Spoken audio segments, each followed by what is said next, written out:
Okay mga ka-teacher, another tutorial na naman. So, ngayon naman ay gagawa tayo ng tinatawag na attendance and behavior monitoring sheet. Okay.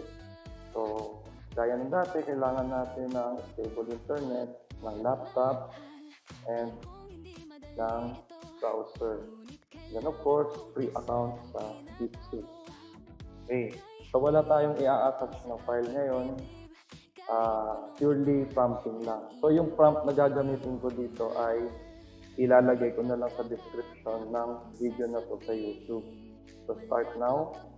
And then ika-copy paste ko na lang dito yung ginawa, dati ko nang ginamit na prompt. So let me read this to you. So create an HTML file, landscape, 8.5 inches by 13 inches, height and width, size, a template for attendance and behavior monitoring sheet, basic info such as name, grade, and section, name of subject teacher, and name of the advisor, subject matter.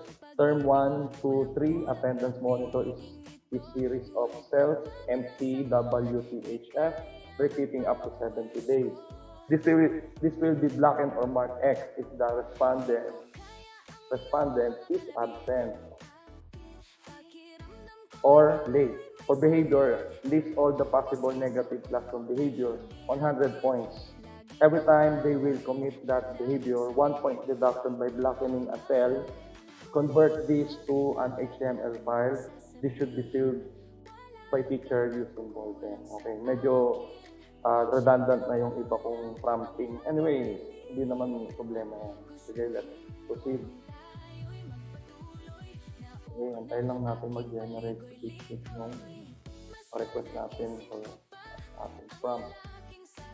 So by the way, kahit gamitin nyo itong eksakto na prompting, magkakaiba-iba tayo ng magiging output. Hindi siya as is na may isang format lang siyang ibibigay. So kaya dapat naka-deep think at saka search, naka-enable pa natin yan. Kung maraming pagkukunan yan si deep na mga references kung paano niya bubuuin yung sinasabi kong monitoring tool. Ngayon, mamaya i-compare ko yung ginawa ko na nauna, na ginagamit ko na rin talaga sa pagtuturo simula noong Monday. So, take effect na yon. Ginagamit na namin sa, may mga leaders ako, officers na sila yung nagmamark ng X kapag nakukomit nila yung ganong bad behavior. So, parang mini task na rin yun para dun sa mga active na mga learners. So, parang gustong-gusto nila yung ganong role nila sa loob ng classroom. So, karagdagan na rin sabihin na natin experience yun sa kanilang pag-aaral. Tayo lang natin yung HTML saka yung cascading file sheet niya. So, hindi na natin i-download yung HTML niya. I-run natin, tapos ika-copy natin direct dun sa ibibigay niyang table. Kasi nga, gaya ng sabi ko, yung attribute ng HTML file ay napakahirap i-edit ng mga cell niya. So, yung readable by word ang gagawin natin, yung facade mismo. Yun na lang. Patayin natin mag-activate yung copy, download, saka run. Pag clickable na yung mga yan, so tapos na yung prompt natin or yung HTML na hinihiling natin. Bakit di magawang limutin ka? Bawat sandali ika'y naaalala. Tangi kong dasal sa may kapal, makapiling ka. Ano lang. So pagkakasyahin ko lang to sa isang long bond paper. Kailangan na i-concise natin na gano'n. Ayan, i-run natin siya. So, ganyan ang magiging itsura niya. So, copyin natin yan. Kung mapapansin nyo, naka, siya, di ba, naka portrait mode. Ilagay na, gawin natin siyang landscape na naka layout ng 8.5 by 13. Tapos ang margin ay narrow. Orientation landscape, and then it natin na. Yun. Yun, mukhang okay na to. Ito na lang siguro. Ito ay i-highlight kong ganyan, tapos gagawin kong 3 column. Ayan. Ikaw ang hinintay ko ng kay tagal. Ikaw ang ligaw Or 2 columns na lang. buhay at pag-asa. Ayan, pwede na yan. Tapos ito hahabaan ko na lang. Ayan. So ito ay how to fit to window.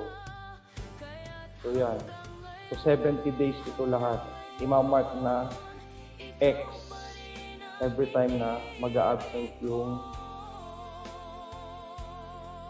bata. Okay, dito naman. Tingnan nga natin.